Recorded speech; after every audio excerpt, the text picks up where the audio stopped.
सुनिए काव्य ग्रंथ, मंत्र, श्लोक, स्तोत्र, भजन एवं धर्म के साथ जुड़ी कथाएं। भक्ति से आत्मशक्ति। ओम गुरु ब्रह्मा गुरु विष्णु गुरु देवो महेश्वरः गुरु साक्षात् परम ब्रह्म तस्मै श्री गुरुवे नमः।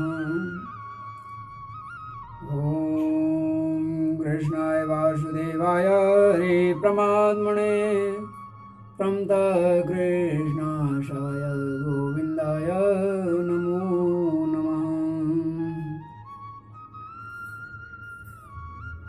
आज मैं श्रीमद् भागवत महापुराण के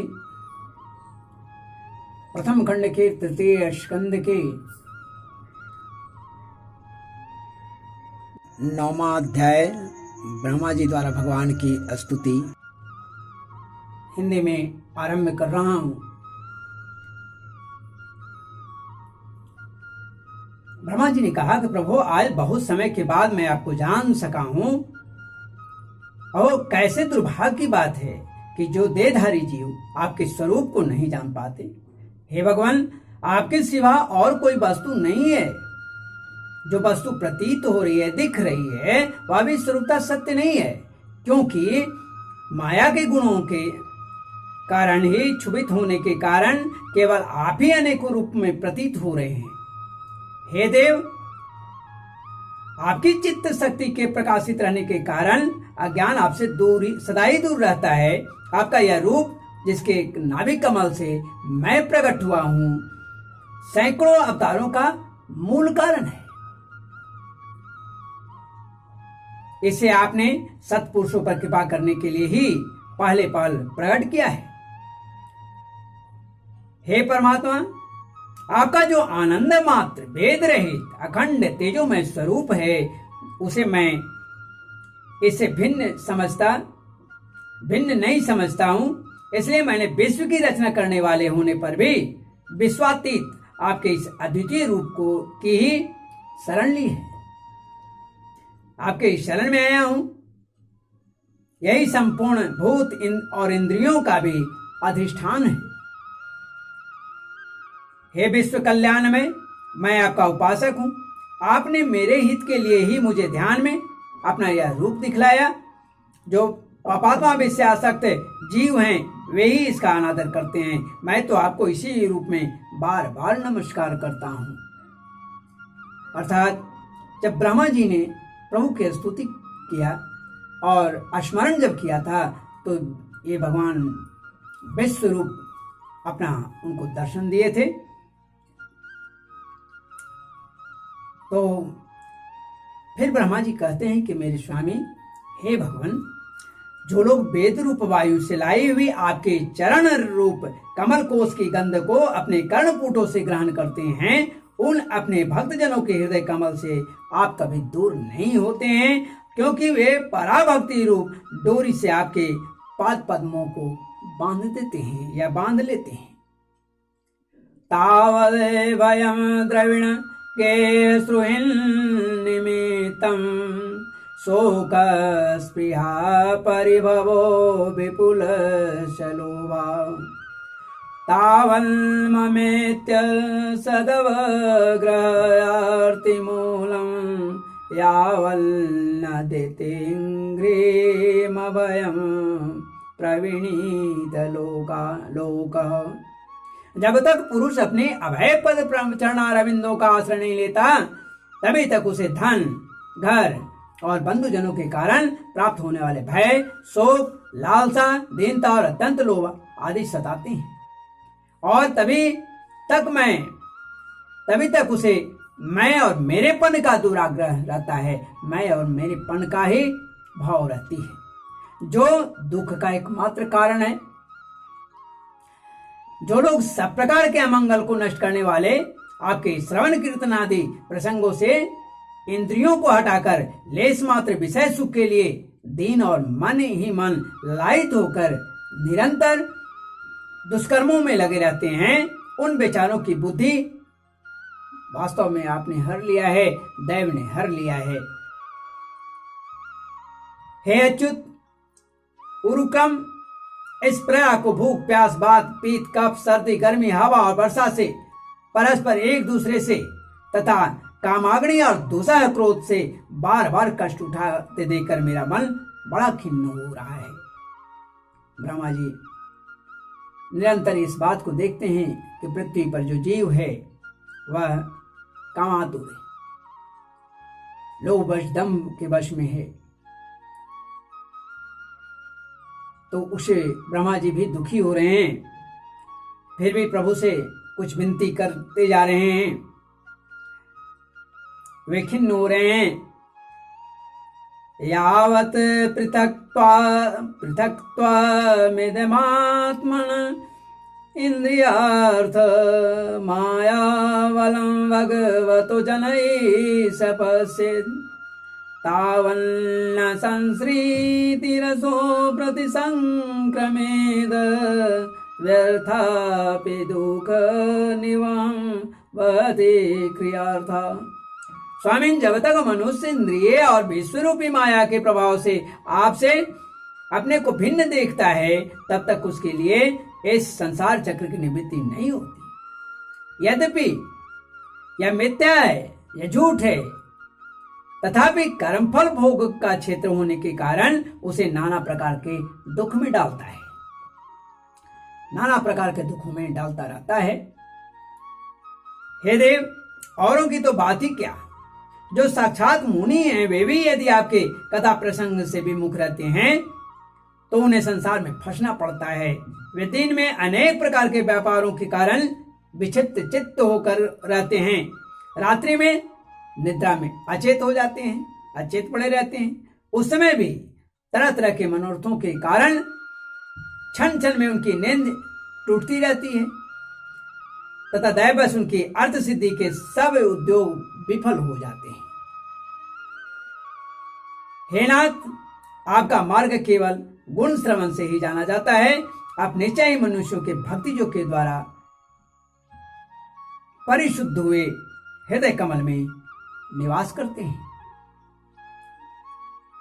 पुण्य श्लोक प्रभु, आपके भक्तजन जिस भावना से आपका चिंतन करते हैं, उन साधु पुरुषों पर अनुग्रह करने के लिए आप वही रूप धारण कर लेते हैं। जिनकी जैसी भावना होती है प्रभु उसी रूप में उसके पास होते हैं। इसलिए ज्यादातर मनुष्य को चाहिए भक्त और भगवान, सखा और पिता और पुत्र के नाते प्रभु को स्मरण भी करे तो ज्यादा अच्छा है। भगवान, आप एक हैं तथा संपूर्ण प्राणियों के अंतःकरण में स्थित उनके परम हितकारी अंतरात्मा भी आप ही हैं।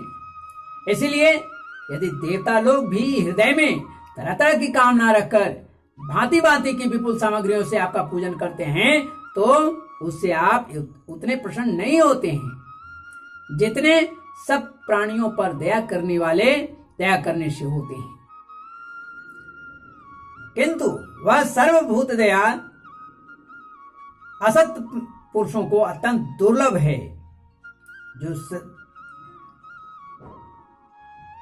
जो आपका भक्त नहीं है उनके लिए वह दुर्लभ है। जो आपका गुणगान नहीं करता है उसके लिए आज दुर्लभ है। जो नास्तिकता में है उसके लिए दुर्लभ है। जो भगवान को नहीं मानता है उसके लिए दुर्लभ है।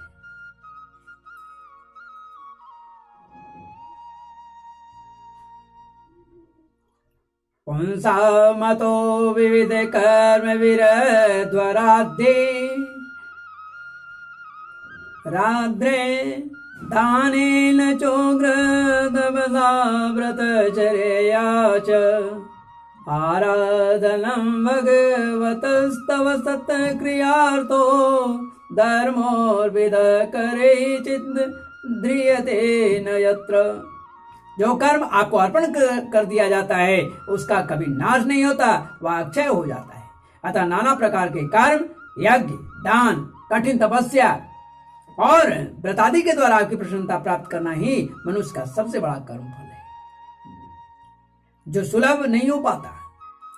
आप सदा सर्वदा अपने स्वरूप के प्रकाश से ही प्राणियों के भेद भ्रम रूप अंधकार का नाश करते ही रहते हैं तथा ज्ञान के अधिष्ठान साक्षात परम पुरुष हैं।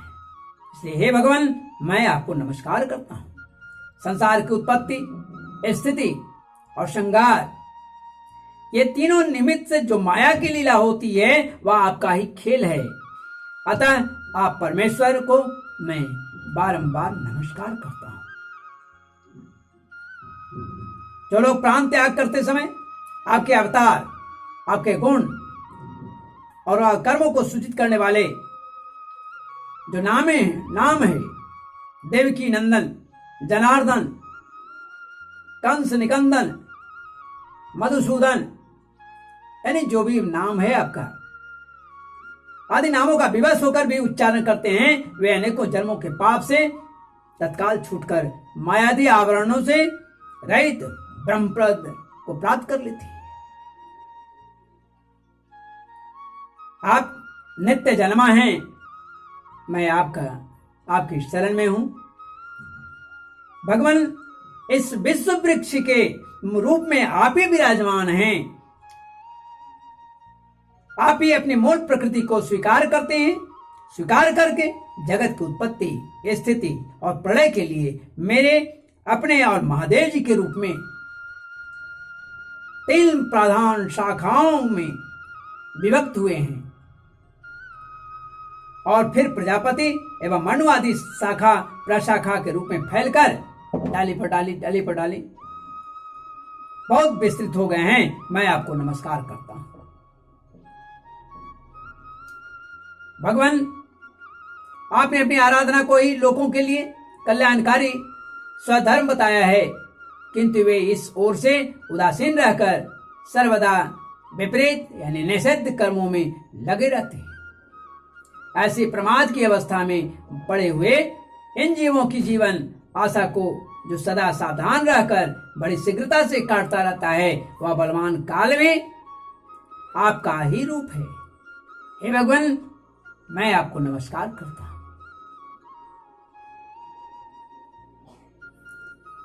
यद्यपि मैं सत्यलोक का अधिष्ठाता हूं, जो 2 प्रार्थ पर्यंत रहने वाला और समस्त लोकों का वंदनीय हूं,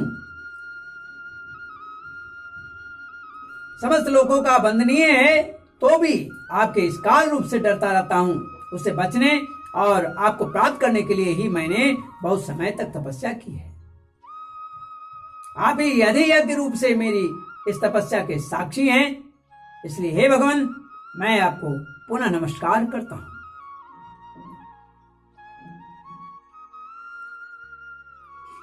तिर्यं मनुष्य विविधादिषु जीवयोने वात्मेच्छयात्मकृतसेतु परीप्सयाय रेमे निरस्तरतिरप्यवरुद्धदेहस्तस्मै नमो भगवते पुरुषोत्तमाय। आप पूर्ण काम हैं, आपको किसी विषय सुख की इच्छा नहीं है, तो भी आपने अपनी बनाई हुई धर्म मर्यादा की रक्षा के लिए पशु पक्षी मनुष्य और देवता आदि जीव योनियों में अपनी ही इच्छा से शरीर धारण कर अनेकों लीलाएं की हैं। ऐसे आप पुरुषोत्तम भगवान को मैं नमस्कार करता हूं। हे प्रभु, आप अविद्या, अस्मिता, राग, द्वेष और अभिनिवेश, ये 5 में से किसी के भी आप अधीन नहीं। तथापि इस समय जो सारे संसार को अपने उदर में लीन कर लेने के बाद और भयंकर तरंगमालाओं से बेक्षुब्ध प्रलयकालीन जल में अनंत विग्रह की कोमल से आप स्पर्शन कर रहे हैं, वह पूर्व कल्प की कर्म परंपरा से श्रमित हुए जीवों को विश्राम देने के लिए ही है। आपके नाभि कमल रूप भवन से मेरा जन्म हुआ है। यह संपूर्ण विश्व आपके उदर में समाया हुआ है, आपके उदर में ही है। आपकी कृपा से ही मैं त्रिलोकी की रचना रूप उपकार में प्रवृत्त हुआ हूं। इस समय योग निद्रा का अंत हो जाने के कारण आपके नेत्र कमल विकसित फूल की तरह खिले हुए हैं, फैले हुए हैं, विकसित हो रहे हैं। इसलिए हे प्रभु, इस सुंदरता को देखकर मैं आपको नमस्कार करता हूं। आप संपूर्ण जगत के एकमात्र सुहृद और आत्मा है। भलाई देखने वाले एक आप ही हैं, कल्याण चाहने वाले एक आप ही हैं, तथा शरणागतों पर कृपा बरसाने वाले भी आप ही हैं। अतः अपने जिस ज्ञान और ऐश्वर्य से आप विश्व को आनंदित करते रहते हैं, उसी से मेरी बुद्धि को भी पूर्ण कीजिए, युक्त कीजिए, जिससे मैं पूर्व कल के समान समय पर भी जगत की रचना कर सकूं।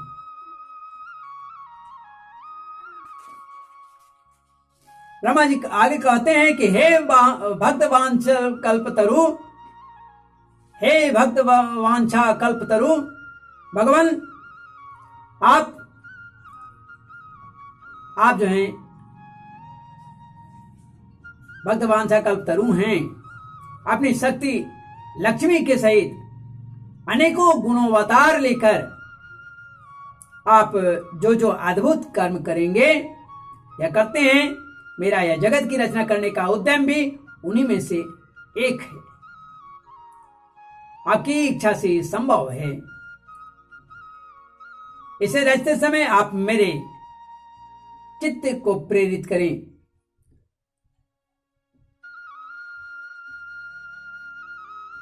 हे भगवान, मुझे शक्ति प्रदान करें जिससे मैं जगत की रचना कर सकूं। सृष्टि रचना विषयक अभिमान रूप मल से दूर रह करके मुझ में इसकी रचना का अभिमान न हो कर सकूं। हे प्रभु, इस प्रलयकालीन जल में शयन कर हे प्रभु, इस प्रलयकालीन जल में शयन करते हुए आप अनंत शक्ति परम पुरुष के नाभि कमल से मेरा प्रादुर्भाव हुआ है, और मैं हूं भी आपकी ही विज्ञान शक्ति। अतः इस जगत के विचित्र रूप का विस्तार करते समय आपकी कृपा से मेरे वेद रूप वाणी का उच्चारण लुप्त न हो। आप अपार करुणामय पुराण पुरुष हैं। आप परम प्रेममयी मुस्कान के सहित अपने नेत्र कमल खोलिए और शेष शैया से उठकर विश्व के उद्भव के लिए, कल्याण के लिए, रक्षा के लिए अपनी सुमधुर वाणी से मेरा विषाद दूर कीजिए, मेरा दुख दूर कीजिए। जब इस प्रकार ब्रह्मा जी ने भगवान से कहा, तो मैत्रेय जी कहते हैं विदुर जी से कि हे विदुर जी, इस प्रकार तप विद्या और समाधि के द्वारा अपने उत्पत्ति स्थान श्री भगवान को देखकर तथा अपने मन और वाणी की शक्ति के अनुसार उनका स्तुति कर ब्रह्मा जी थके से होकर मौन हो गए। श्री मधुसूदन भगवान ने देखा कि ब्रह्मा जी इस समय प्रलय जल राशि से बहुत घबराए हुए हैं तथा लोक रचना के विषय में कोई निश्चित विचार न होने के कारण उनका चित्त बहुत खिन्न है। तब उनके अभिप्राय को जानकर वे अपने गंभीर वाणी से उनका खेद जो है शांत करते हैं हुए कहने लगे। श्री भगवान ने कहा कि वेदगर्भ ब्रह्मा जी को कहा जाता है। हे वेदगर्भ, तुम विषाद के वंशीभूत हो, आलस्य न करो, सृष्टि रचना के उद्यम में तत्पर हो जाओ, तैयार हो जाओ। तुम मुझसे जो कुछ चाहते हो उसे मैं पहले ही कर चुका हूं। तुम एक बार फिर तप करो और भागवत ज्ञान का अनुष्ठान करो। उनके द्वारा तुम सब लोगों को स्पष्टतया अपने अंतःकरण में देखोगे। फिर भक्ति युक्त और समाहित चित्त होकर तुम संपूर्ण लोक और अपने में मुझको व्याप्त देखोगे तथा मुझ में संपूर्ण लोक और अपने आप को देखोगे। जिस समय जीव काष्ठ में व्याप्त अग्नि के समान समस्त भूतों में मुझे ही स्थित देखता है, उसी समय वह अपने अज्ञान रूप मल को जला डालता है, अज्ञान रूप मल से मुक्त हो जाता है। जब वह अपने अपने को भूत, इंद्रिय, गुण और अंतःकरण से रहित तथा स्वरूपता मुझसे अभिन्न देखता है, तब मोक्ष पद प्राप्त कर लेता है। अर्थात सब में श्री हरि श्री नारायण हैं, ऐसा जब उसे दिखने लगता है और उसी में वह जानता है, तब उसे मोक्ष मिल जाती है। उसी को प्रभु कहते हैं कि भूत, इंद्रिय, गुण और अंतःकरण से रहित, इन सब से परे हो जाना और एकाग्र होकर के स्वरूपता मुझे अभिन्न देखता है, यानी किसी से परे नहीं देखता, तब वह मोक्ष पद को प्राप्त कर लेता है। ब्रह्मा जी नाना प्रकार के कर्म संस्कारों के अनुसार अनेक प्रकार की जीव सृष्टि को रचना की इच्छा होने पर भी तुम्हारा चित्त जीव सृष्टि को रचने की इच्छा होने पर भी तुम्हारा चित्त मोहित नहीं होता है।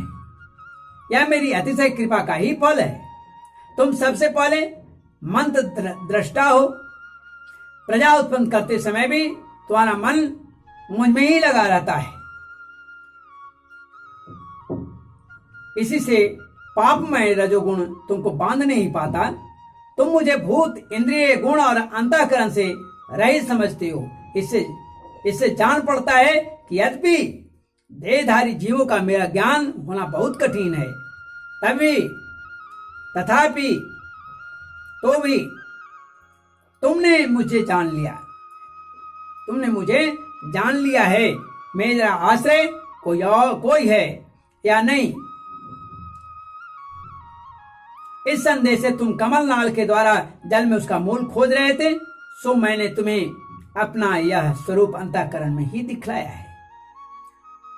हे प्यारे ब्रह्मा, हे ब्रह्मा जी, तुमने जो मेरी कथाओं के वैभव से युक्त मेरी स्तुति की है और तपस्या में जो तुम्हारी निष्ठा है, वह भी मेरी ही कृपा का फल है। लोक रचना की इच्छा से तुमने सगुण प्रतीत होने पर भी जो निर्गुण रूप से मेरा वर्णन करते हुए स्तुति की है, उससे मैं बहुत प्रसन्न हूं। तुम्हारा कल्याण हो। मैं समस्त कामनाओं और मनोरथों को पूर्ण करने में समर्थ हूं। जो पुरुष नित्य प्रति इस स्तोत्र द्वारा स्तुति करके मेरा भजन करेगा, उस पर मैं शीघ्र ही प्रसन्न हो जाऊंगा।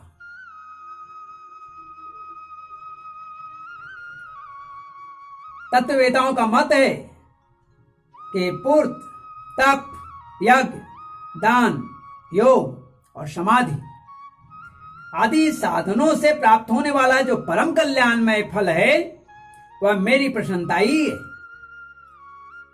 विधाता, मैं आत्माओं का भी आत्मा और स्त्री पुत्रादि प्रियों का भी प्रिय हूं। देहादि भी मेरे ही लिए प्रिय है, अतः मुझसे ही प्रेम करना चाहिए। सर्ववेदमयेनेदमात्मनात्मात्मन् योनिनां प्रजा सृज यथा पूर्वं या च मय्यनुसेरते।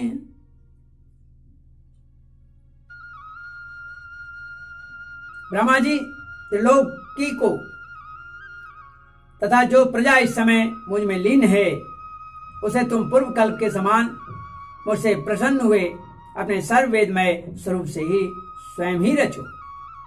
मैत्री जी कहते हैं कि प्रकृति और पुरुष के स्वामी कमलनाथ भगवान सृष्टिकर्ता ब्रह्मा जी को इस प्रकार जगत की अभिव्यक्ति करवाकर अपने उस नारायण रूप को अदृश्य कर दिया और अदृश्य कर लिया, अर्थात वह नारायण रूप से अदृश्य हो गए। इस प्रकार श्रीमद् भागवत महापुराण के प्रथम खंड के तृतीय स्कंद के 9वां अध्याय हिंदी में समाप्त करता हूं।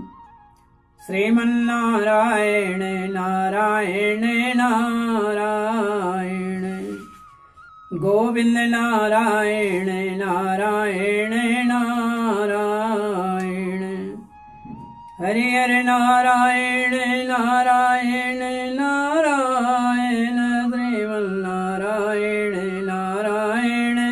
नारायण